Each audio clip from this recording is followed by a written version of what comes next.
नमस्कार दोस्तों, स्वागत है आपका स्टडी पॉइंट में। मैं राहुल। हम पढ़ रहे हैं हिंदी में क्रैश कोर्स जेल प्रहरी और एमपीएसआई के लिए। तो आज हम पढ़ेंगे दोस्तों रस के भेद। ठीक है, इसके पहले हमने हिंदी भाषा की उत्पत्ति, संधि, समास, वाक्य, शब्द के भेद इत्यादि टॉपिक पढ़ चुके हैं। आप प्लेलिस्ट में जाकर देख सकते हैं। और जो भी स्टडी पॉइंट को सब्सक्राइब नहीं कर रहा है वे जल्दी से सब्सक्राइब कर ले और बेल आइकन को ज़रूर प्रेस करें ताकि जो नोटिफिकेशन है आपको आ जाए। तो देखते हैं दोस्तों अपन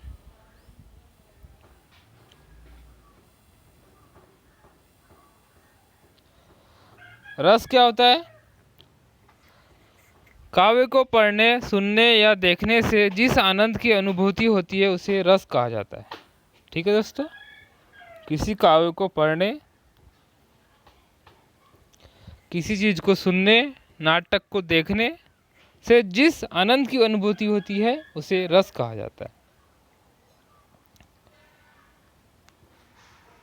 सर्वप्रथम आचार्य भरत मुनि ने अपने ग्रंथ नाट्यशास्त्र में रस का विवेचन किया। सबसे प्रथम किसने किया? भरत मुनि ने। उन्हें रस संप्रदाय का प्रवर्तक कहा जाता है। किसे कहा जाता है? रस संप्रदाय का प्रवर्तक ये भरत मुनि जी को कहा जाता है। भरत मुनि के अनुसार रस की संख्या कितनी मानी गई है? 8। भरत मुनि ने रसों की संख्या कितनी दी? 8। लेकिन रसों की संख्या 11 है। ठीक है, फिर भरत मुनि ने क्या कहा? विभानुभाव व्याभाचारी स्वयंगात रस निष्पत्ति। मतलब विभाव, अनुभाव, व्यभाचारी मतलब संचारी भाव के संयोग से क्या होता है? रस की निष्पत्ति होती है। ठीक है, ये आता ही है। क्या आता है दोस्तों? विभानुभाव व्यभाचारी स्वयंगात रस निष्पत्ति। किसने लिखा है? ऑप्शन आएगा भरत मुनि, आचार्य विश्वनाथ, आचार्य मम्मट। इनमें से कोई नहीं तो आपको आंसर लगाना पड़ेगा भरत मुनि। ठीक है, ये क्वेश्चन आया हुआ है दोस्तों पिछले एग्जाम में। फिर आचार्य विश्वनाथ ने क्या कहा? वाक्यम रसात्मक काव्यम। ठीक है, मतलब रसात्मक वाक्य ही काव्य है। ये किसने कहा? आचार्य विश्वनाथ ने। ये भी क्वेश्चन पुराने एग्जाम में आ चुका है कि आचार्य विश्वनाथ ने क्या कहा था। क्या कहा था? वाक्यम रसात्मक काव्यम। ठीक है, अब बात करते हैं रस के अवयव और अंग के बाद। ठीक है, रस के कितने अंग होते हैं? 4। कौन कौन से? स्थायी भाव, विभाव, अनुभाव और संचारी भाव। ठीक है, तो पहले पढ़ते हम स्थायी भाव। स्थायी भाव क्या होता है? स्थायी भाव सहृदय के भाव है जिन्हें सहायक अथवा विरोधी भाव दबा नहीं सकते और अंत स्थल में सर्वदा छिपे रहते हैं और समय पाकर जागृत हो जाते हैं। उन्हें कहते हैं स्थायी भाव। ठीक है, जैसे श्रृंगार का रति, हास्य का हस, रौद्र का क्रोध होता है कि नहीं? करुण का स्थायी भाव शोक, वीर का उत्साह, अद्भुत का स्थायी भाव विस्मय, विभत्स का स्थायी भाव जुगुप्सा या घृणा भी कहते हैं जिसे, भयानक का स्थायी भाव भय, शांत का स्थायी भाव निर्वेद, वात्सल का वत्सल और भक्ति का होता है स्थायी भाव भगवत रति। ठीक है, टोटल होगा कितने? 11। लेकिन अगर एग्जाम में पूछा जाए कि रसों की संख्या कितनी है तो बताना है आपको 9, क्योंकि ये जो लास्ट के है वात्सल और भक्ति, इसे कहाँ गिना जाता है? श्रृंगार रस के अंतर्गत। तो आपको बताना पड़ेगा जब क्वेश्चन में आएगा। ठीक है, अगर आप पूछेगा आपको कि भरत मुनि के अनुसार कितने थे तो 8, और ऐसे ही पूछेगा आपको कि रसों की संख्या कितनी है, स्थायी भाव कितने हैं, तो 9 बताना पड़ेगा। ठीक है, आगे बढ़े दोस्तों। अब है सेकंड विभाव। ठीक है, स्थायी भाव को जागृत करने वाले भाव विभाव कहे जाते हैं। ठीक है, विभाव होते हैं दो प्रकार के, एक होता है आलंबन और दूसरा होता है उद्दीपन। ठीक है, आलंबन क्या होता है देखते हैं।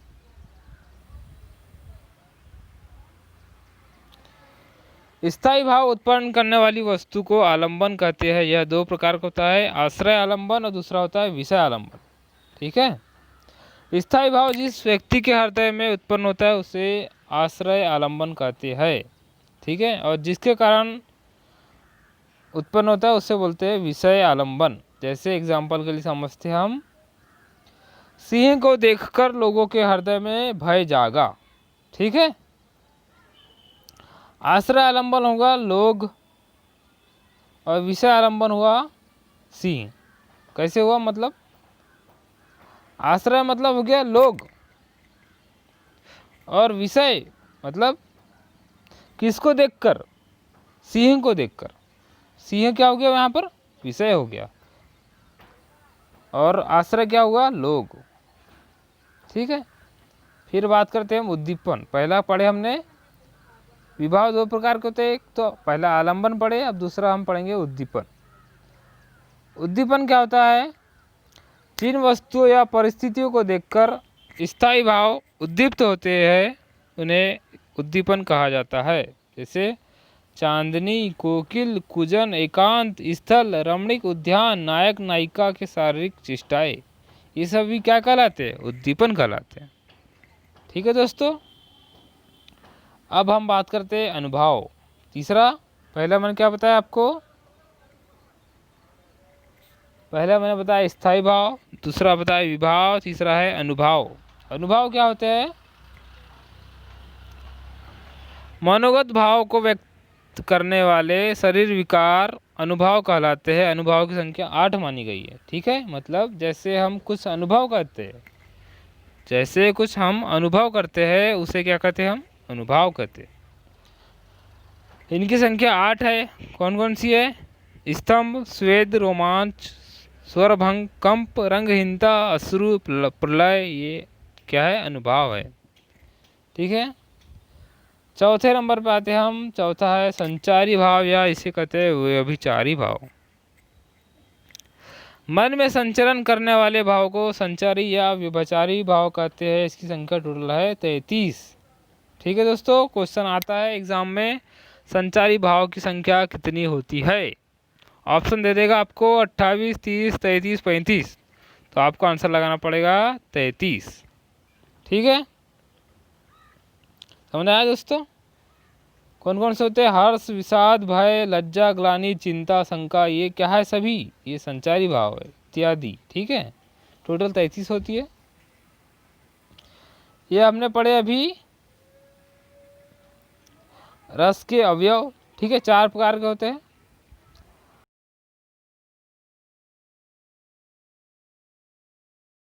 ठीक है, पहला पढ़ते हम श्रृंगार रस। श्रृंगार रस को रसों का राजा भी कहा जाता है। इसमें क्या होता है, प्रेमी और प्रेमिका के पवित्र मिलन होता है। ठीक है, इसका जो स्थायी भाव है वह है रति या प्रेम। श्रृंगार रस का स्थायी भाव पूछता है, क्या होता है, रति या प्रेम। ये दो प्रकार से होता है श्रृंगार रस, एक होता है संयोग श्रृंगार और एक होता है वियोग श्रृंगार। संयोग श्रृंगार में क्या होता है, इसमें नायक नायिका का क्या होता है, मिलन होता है, और वियोग श्रृंगार में क्या होता है, नायक नायिका का विछड़न होता है। ठीक है, जैसे समझते एग्जाम्पल से, राम को रूप निहारती जानकी, कंगन के नग की परछाई, या तय सबे सुधी भूली गई, करटे की रही पालत डारत नाही। मतलब क्या हो रहा है इसमें, क्या हो रहा है, स्वयंवर हो रहा है राम और सीता जी का, ठीक है। तो जो सीता माता जी है वे अपने कंगन के नग पर देख रही है किसकी परछाई? भगवान राम की परछाई, ठीक है। और वो देखकर ये भूल गई,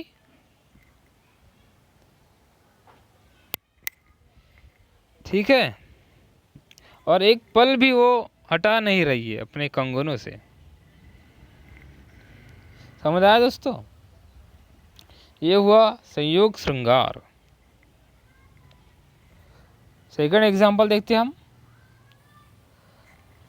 बतरस लालच लाल की मूर्ति धरी, मुरली धरी लुकाए, सो करे बहु हंसे, दहे कहे नरी जाए। मतलब जो भगवान कृष्ण की मुरली है, मतलब बांसुरी जो है, वो क्या कर रहे? छिपा रहे हैं, हंस भी रहे हैं और देने को नहीं भी कर रहे हैं, ठीक है। तो यहाँ क्या हो रहा है? यहाँ नायक नायिका का मिलन हो रहा है। अब सेकंड पढ़ते हैं हम, वियोग श्रृंगार रस। पहला पढ़े हमने श्रृंगार, संयोग श्रृंगार रस, उसमें क्या होता था? नायक नायिका का मिलन होता था। और वियोग श्रृंगार रस में क्या होता है? नायक नायिका का विछड़न होता है, वियोग होता है। जैसे एग्जाम्पल पढ़ते हैं हम, हे खृगमग हे मधुकर श्रेणी, देखी तुम सीता मृगनयनी। मतलब भगवान राम जी हर किसी से पूछ रहे हैं, हर पक्षी से पूछ रहे हैं, मृग से पूछ रहे हैं, तुमने कहीं सीता माता को देखा है, जो जिनकी आंखें मृग के समान है? आपने कहीं देखा है सीता जी को? वे सभी पेड़ पौधे पक्षियाँ मृग से पूछ रहे हैं कि आपने कहीं देखा है सीता माता को? इसमें क्या हो रहा है दोस्तों? इसमें हो रहा है वियोग श्रृंगार, इसमें विछड़न हो रहा है। अब पढ़ते हम सेकंड, हास्य रस, ठीक है। हास्य रस का स्थायी भाव क्या होता है? हास्य। इसमें क्या होता है? किसी काव्य को पढ़ने या सुनने से जो हंसी उत्पन्न होती है उसे हम हास्य रस कहते हैं। से हम एग्जाम्पल के लिए समझते हैं, मैं किससे किससे प्यार करूं, कुछ कवि है, कुछ शायर है, कुछ ट्यूब है, कुछ टायर है, मैं किससे किससे प्यार करूं, ठीक है। इससे हंसी उत्पन्न हो रही है दोस्तों। तो क्या है ये? हास्य रस है। सेकंड एग्जाम्पल देखते हैं, इस दौड़ धूप में क्या रखा है, आराम करो आराम करो, आराम जिंदगी की कुंजी, इससे न तपेदिक होती है, आराम सुधा की एक बूंद तन का दुबलापन खोती है, इसलिए तुम्हें समझता हूँ मैं, रे अनुभव से काम करो, बस काम करो। इसमें हंसी ही हंसी उत्पन्न हो रही है।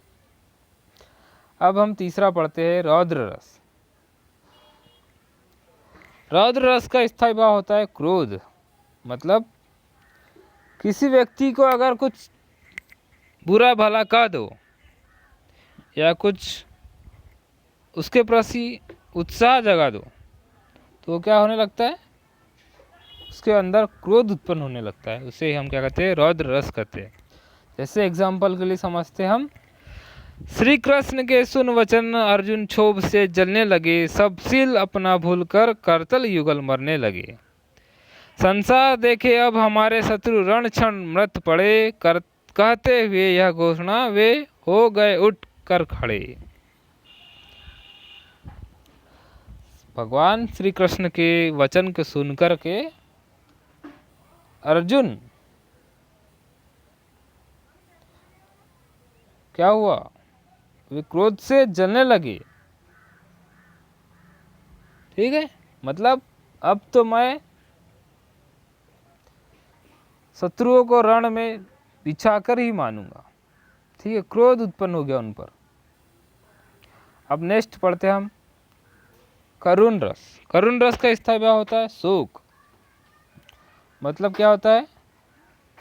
एक बात बता दूं दोस्तों, हमने पढ़े अभी वियोग श्रृंगार। वियोग श्रृंगार में क्या होता है, नायक नायिका क्या है, वो मिल सकते हैं, लेकिन करुण रस में क्या है, वे दोबारा नहीं मिल सकते।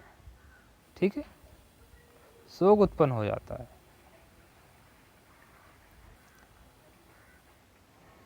एग्जाम्पल देखते हैं। कैसा अभाग्य अपने हाथों ही हाथ स्वयं हम चले गए, यह भी पूछ नहीं सकते बापू क्यों तुम हमें छोड़कर चले गए। बापू तो अभी भी जिंदा ही है। ये हो गया करुण रस। ठीक है, करुण रस का स्थायी भाव होता है शोक। अब हम पढ़ते हैं वीर रस के बारे में। ठीक है, वीर रस का स्थायी भाव होता है उत्साह। हृदय में तीव्र वेग से उत्साह उमड़ता है, तब वीर रस की उत्पत्ति होती है। यह उत्साह कभी युद्ध के लिए तो कभी दान के लिए उत्पन्न होता है। ठीक है, एग्जाम्पल समझते। वीर तुम बड़े चलो, धीर तुम बड़े चलो, सामने पहाड़ हो कि सिंह की दहाड़ हो, तुम कभी रुको नहीं, तुम कभी झुको नहीं।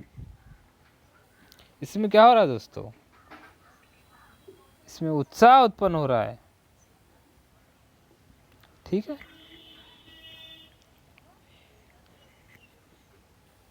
फिर हम बात करते हैं नेक्स्ट, छठवां भयानक रस। भयानक रस का स्थायी भाव होता है भय। किसी भयानक वस्तु को देखने या उसका वर्णन सुनने आदि से भयानक रस की उत्पत्ति होती है। जैसे उदाहरण समझते हम, एक और अजगर ही लखी एक और मृगराज, विकल बटोही बीच में परियो मूर्छा खाए। मतलब एक और अजगर है और एक और मृगराज, बीच में बेचारा क्या खा गया, मतलब भय उत्पन्न हो गया उसके मन में। ये होता है भयानक रस। सेकंड एग्जाम्पल देखते। उधर गरजती सिंधु लहर या कुटिल काल के जालो सी, चली आ रही फेन उगलती फन फैलाव व्यालो सी। समझ आ रहा है दोस्तों क्या हो रहा है इसमें, भय उत्पन्न हो रहा है। अब नेक्स्ट देखते हैं विभत्स रस। इसमें क्या होता है, किसी वस्तु को देखने या दर्शन या सुनने से जो घृणा उत्पन्न होती है, वहाँ पर विभत्स रस की उत्पत्ति होती है। इसका स्थायी भाव क्या होता है, जुगुप्सा या घृणा भी कहते हैं। ठीक है, जैसे एग्जाम्पल समझते हैं। आंखें निकाल उड़ जाते, क्षण भर उड़कर आ जाते, 100 जीव खींचकर कौवे चुबला चबला कर खाते। कितनी घृणा उत्पन्न हो रही है इसमें, देखिए आंख निकाल कर उड़ जाते हैं। ठीक है, क्षण भर उड़कर फिर आ जाते खाने के लिए। ठीक है, ये हो गया आपका विभत्स रस, मतलब घृणा उत्पन्न हो रही है इसमें। फिर हम बात करते हैं अद्भुत रस के बारे में। इसमें क्या होता है, इसका स्थायी भाव होता है विस्मय या कहेंगे इससे आश्चर्य। विचित्र वस्तु को देखने या उनके वर्णन से अद्भुत रस की उत्पत्ति होती है। ठीक है, जैसे एग्जाम्पल समझते हैं हम। एक अचंबा देखो रे भाई, थाड़ा सिंह चरावे गाई, पहले पुत पीछे भई भई, चेला के गुरु लागे पाई। मतलब ये देखो कि क्या हो रहा है, सिंह क्या चरा रहा है, गैया चरा रहा है। कितना अचंभित हुआ। ठीक है, चेला गुरु के लागे पाई, सुना है आपने कभी चेला। ठीक है, अब हम पढ़ते हैं शांत रस के बारे। शांत रस का स्थायी भाव होता है निर्वेद, मतलब शांति ही शांति जहाँ हो वहाँ पर शांत रस की उत्पत्ति होती है। जैसे एग्जाम्पल समझते हम, मन रे कागद का पुतला, मन रे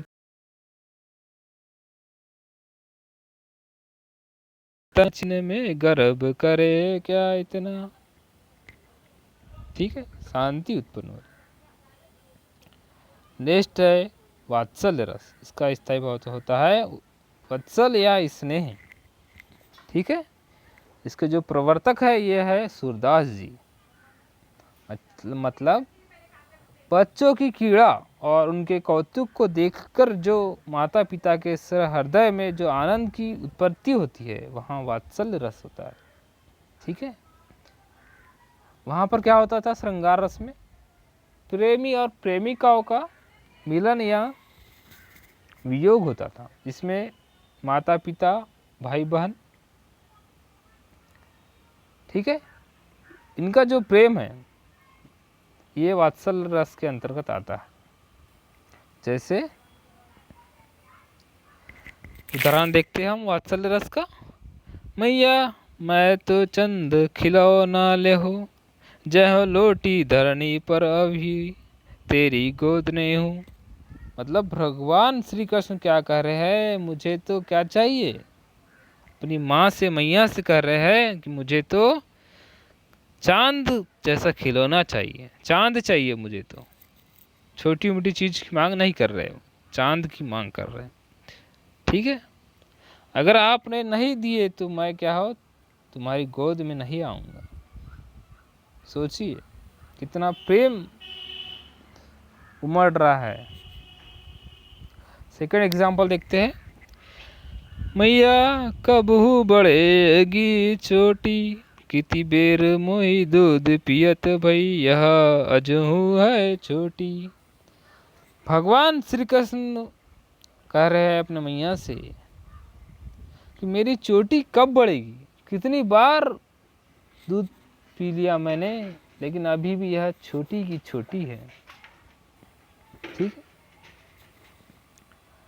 अब हम नेक्स्ट देखते 11वां भक्ति रस। भक्ति रस का स्थायी भाव होता है भगवत रति। ठीक है, जहाँ भक्ति ही भक्ति हो, जहाँ भक्ति में हर कोई विलीन हो, वहाँ पर भक्ति रस होता है।